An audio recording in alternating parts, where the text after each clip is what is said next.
Semua amal itu akan diikat dengan niatnya. Dengan niat itulah diberikan oleh Allah dua hal. Satu, berpahala atau tidak. Jadi investasi akhirat atau tidak. Yang kedua, kesungguhan kita untuk mencapai itu. Jadi bapak ibu ini punya pekerjaan nih, ya. Serius tidaknya tergantung motivasi niatnya. Kalau bapak niat bakal serius, kalau nggak niat gak akan serius. Anda jadi tentara nih, kalau niat betul jadi tentara akan sungguh-sungguh. Kalau nggak niat ya biasa-biasa saja, ada tugas kerjakan, nggak ada santai. Anda kuliah kalau niatnya benar, sungguh-sungguh belajarnya. Duduk paling depan, dengarkan dengan baik, catat, gak paham nanya. Makanya masuk dengan keluar beda. Masuk belum paham, keluar sudah paham. Ini duduk, masuk kelas, duduk di kursi barisan belakang. Duduk di kelas, bangku deretan belakang. Gitu kan, di dalam kelas penuh dengan obrolan. Dengan pikirin. Gak pernah nanya, pulang. Mau ujian, minggu tenang, jadi minggu gelisah. Pinjam catatan teman. Nah itu belum niat, gak niat tuh kuliahnya. Ya, kalau mau niat tuh sungguh-sungguh pasti serius. Jadi semua pekerjaan itu akan jadi tercapai hasilnya kalau sungguh-sungguh, kalau serius. Serius. Ya, jadi kalau melamar sekali ditolak, kedua kali, terus, 3 kali, 4 kali. Ya, kalau tidak ada di tempat itu, cari tempat lain. Ada seorang pemain biola tingkat tinggi, itu biolanya saja harganya puluhan miliar. Kalau sekali konser, itu tarifnya, tarif konser biola itu bisa di atas 1-2 miliar. Tiba-tiba dia coba iseng ngamen di pinggir jalan. Ya, jadi kalau kita di kereta di New York gitu, itu ada stasiun, di situ suka ada yang ngamen-ngamen itu. Iseng beliau ngamen, gak ada yang tahu kalau itu pemain biola termahal di dunia. Begitu memainkan musiknya, bagus musiknya, yang dikasih cuma recehan. Sekian sen. Dapatnya berapa? Ya cuma sekian dolar, 4-5 dolar aja. Padahal ini kalau manggung tarifnya bisa 2 miliar. Tapi analisis komentarnya sangat luar biasa. Ternyata manusia itu, perhatikan, kalau ingin sukses harus pandai menempatkan diri. Dia dihargai murah itu karena di tempat yang memang tidak mengetahui siapa dia. Ketika dia menempatkan diri pada tempatnya, maka berharga nilainya di hadapan Allah. Jadi kalau Anda di satu tempat dianggap tidak bernilai, cari tempat lain. Mungkin di situ bukan tempat yang layak bagi Anda untuk menunjukkan siapa Anda. Tapi mesti serius. Itulah sebabnya ada sa'i. Apa itu sa'i? Ayo rali-rali kecil. Terus lari-lari besar apa? Maraton. Sa'i dari kata sa'a, artinya sungguh-sungguh, serius mencapai peluang, naik ke atas bukit untuk melihat dengan jernih ke rahmah, ya, lihat dari sofa sampai marwah dengan sifat rahmah. Marwah itu puncak tertinggi yang ingin diraih. Maka gunakan dengan sa'i, sungguh-sungguh serius. Kalau lihat peluang kejar walaupun dengan berlari. Kalau nyampe nggak ketemu, balik lagi walaupun sampai bolak-balik. Pada akhirnya pasti ditemukan yang cocok dengan kita. Sungguh-sungguh. Nah ini Jadi kalau Anda ingin serius, ingin sukses, ya, mencapai sesuatu apapun serius. Yang sekolah serius nih, ya, perwira-perwira masuk mau sekolah serius, ya, jangan mengandalkan joki. Ayo serius supaya ilmunya benar, ya, urutkan. Anda juga sama nih yang di kampus-kampus dan sebagainya tuh, ya, kuliah yang betul. Kan mau Indonesia emas tuh 2045. Bagaimana bisa dapat emas kalau nggak sungguh-sungguh? Itu yang kemarin PON tuh, kalau nggak serius nggak dapat emas. Nah yang kedua begini, kalau cuman pakai yang pertama, yang belum beriman pun dapat itu. Terus faedahnya kita beriman apa? Ya, gini ya. Ini ada yang belum beriman, non muslim, kerja serius. Anda sudah beriman, kerja serius juga, sama-sama serius, dua-duanya sukses. Lalu manfaat imannya apa? Tuh. Ini untuk menjawab pertanyaan begini, Pak abdi teh muslim. Nah, non muslim teh tiasa sukses, kaya, abdi teh kaya. Saya sholat tapi nggak kaya-kaya. Nah itu pertanyaan yang salah. Supaya kaya itu penyebabnya bukan sholat, tapi serius, sungguh-sungguh. Kalau sungguh-sungguh kerja, sukses. Sungguh-sungguh belajar, sukses. Sholat itu, nah ini mendampingi kesuksesan dengan keberkahan. Kalau ingin berkah, sholat. Ingin nyaman, sholat. Sholat mendesain kesuksesan itu melahirkan falah, kebahagiaan yang mendamaikan. Makanya falah dalam bahasa Inggris definisinya success and happiness. Sukses dan bahagia. Balik ke sini, ke hadis tadi. Lalu apa manfaatnya di situ huruf ba itu? Niat itu apa? Merubah rutinitas menjadi ibadah. Ini yang mahal. Nih Pak, gini Pak ya. Bu. Ini apa Bu? Gelas. Isinya air. Fungsi air itu menghilangkan haus. Caranya minum. Tiap hari kita itu minum. Sesuatu yang dilakukan terus-menerus namanya rutin. Disifati jadi rutinitas. Minum itu rutinitas. Tidak minum bahaya buat ginjal. Minum kita. Tapi yang kedua begini, gimana caranya rutinitas itu jadi ibadah? Loh, minum tapi jadi ibadah.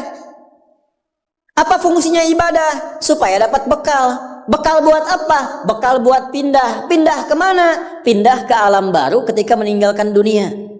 Siapa yang akan hidup selamanya di dunia? Ayo angkat tangan. Gak ada. Orang terkuat di muka bumi Firaun. Jaringannya luas, tentaranya banyak, hartanya melimpah, supportnya tinggi. Tapi sefiraun-firaunnya tewas juga. Selesai.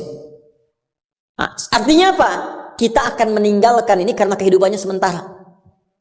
Karena itu bagi orang yang sudah meninggalkan dunia, disebut diumumkan telah meninggal dunia. Nah kita punya iman kalau meninggal pindah kemana? Kan ditanya.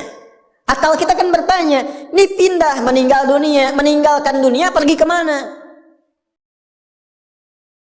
Kan belum pernah ada yang punya pengalaman ke situ balik lagi. Oh abdi tadi kadinya wih doi, nggak ada. Ya.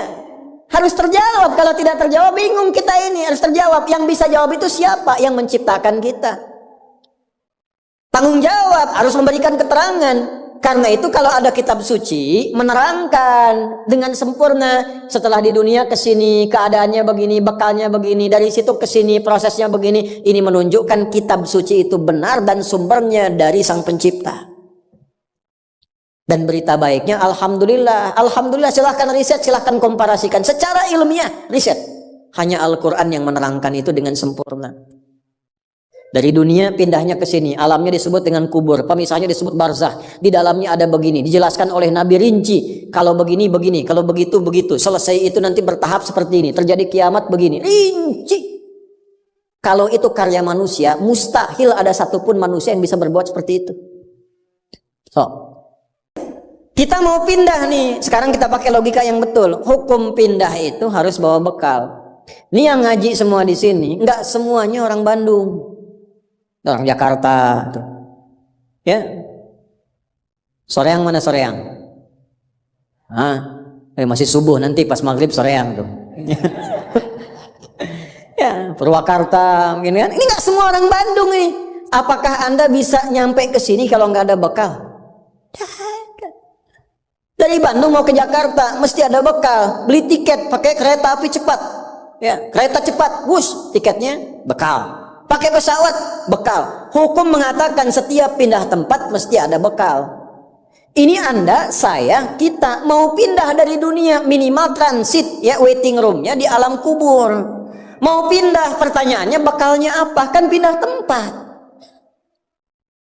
Semakin berpindah tempatnya, semakin beda hukumnya. Ini kita di Indonesia mau transit ke Malaysia, apa dikira mata uangnya sama? Tidak, hukumnya pun nggak sama. Orang Indonesia ke Singapura hukumnya beda. Oh bisa rapi, di jalan rapi, nggak ada buang sampah sembarangan, tuh kan? Pulang lagi ke Soreang, nggak bala deui gitu. Hukum beda, ketatnya nggak sama. Ke Amerika lebih jauh lagi, nggak laku rupiahnya, tukar dulu dari sini, baru dolarnya nyala. Pindah tempat beda hukum. Toilet di kota Bandung dengan toilet di Lebak Bulus bisa beda. Ya. Nih Bang, 1.000. Kok 1.000 Bang? 2.000. Biasanya juga 1.000. Anda di mana? Lebak Bulus. Sini Bandung Pak. Ya, bisa beda hukum. Maka Anda jangan berharap di alam kubur itu hukumnya bisa sama dengan hukum di dunia. Pasti beda. Tetap pertanyaannya sama. Bekalnya apa? Cuman 2 lembar, 2 kain. Ibu tambahan 1 bu, kerudung ibu 3 tuh. Makanya saya selalu mengatakan dengan bercanda tapi dalam, mohon maaf ini yang muslimah, berlatih pakai kerudung ya. Berdoa minta sama Allah supaya nanti tidak bikin malaikat mungkar nakir penasaran. Di dunia nggak berkerudung, begitu meninggal dikerudungin, ditaruh ke malaikat. Ucu gening. Waktu di dunia teh kerudungan, nah udah jantan kerudungan. Man rabbuka, abi jamaah Ustaz Adi, namun belum sempurna hijrah. Pelan-pelan, jangan dihukumi dulu. Dia sujud itu sudah luar biasa. Dia belum taat pada satu bagian, tapi taat pada bagian yang lain. Kita doakan, support. Jangan langsung tiba-tiba, oh nggak taat, dosa, neraka. Nah, kamu neraka, kumaing weh. Repot kalau gitu tuh. Ya, balik lagi, dikembalikan pada kebiasaan, pada kebaikan. Nah, sekarang mau pindah ke alam kubur, bekalnya apa? Kan mesti jelas. Baju sudah beda, nggak bisa dibawa. Itu sudah fitrah Pak. Bapak punya warisan banyak, ditinggal. Nggak ada yang mau ikut, semua ditinggal. Anak-anak tuh sudah catat warisan bapak apa saja. Ibu sesayang-sayangnya nggak akan ikut bu. Bapak jangan tinggalkan saya. Terus kata yang nguburnya, ayo ibu mangga atau mau ibadah ngiringan, nanti aja. Akan masuk. Nah sekarang pertanyaannya bekalnya apa? Ini mesti terjawab. Kalau nggak terjawab, nggak lengkap agama itu. Apa fungsinya Tuhan di situ? Mesti menjelaskan. Nah di Islam itu dijelaskan. Bekal yang kita bawa pulang meninggalkan dunia itu, itulah yang disebut ibadah. Itu. Setiap dikerjakan ada poin ditulis. Poin itulah nama bekalnya. Namanya ajrun namanya.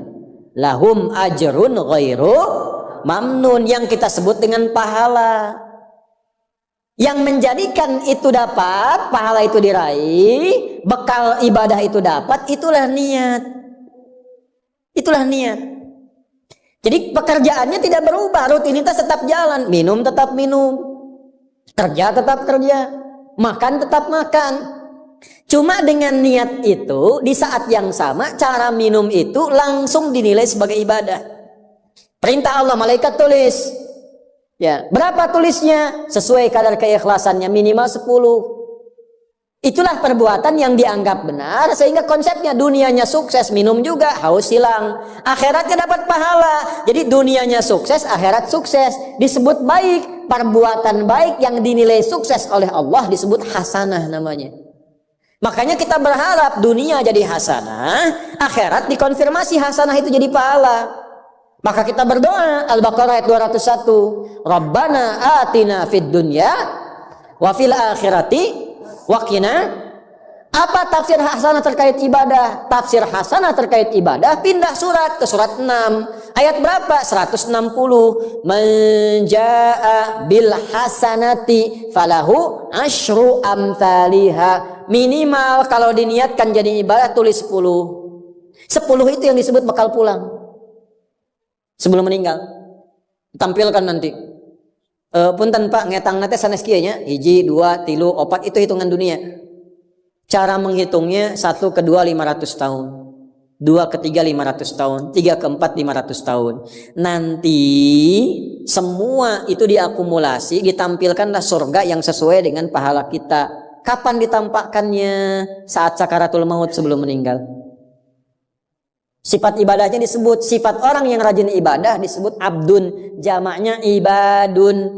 Ketika mau meninggal ditampakkan, karena ditampakkan tenang dia. Nyawanya tenang, jiwanya nyaman. Sifat jiwa yang dilatih ibadah, saat latihan disebut tumakninah.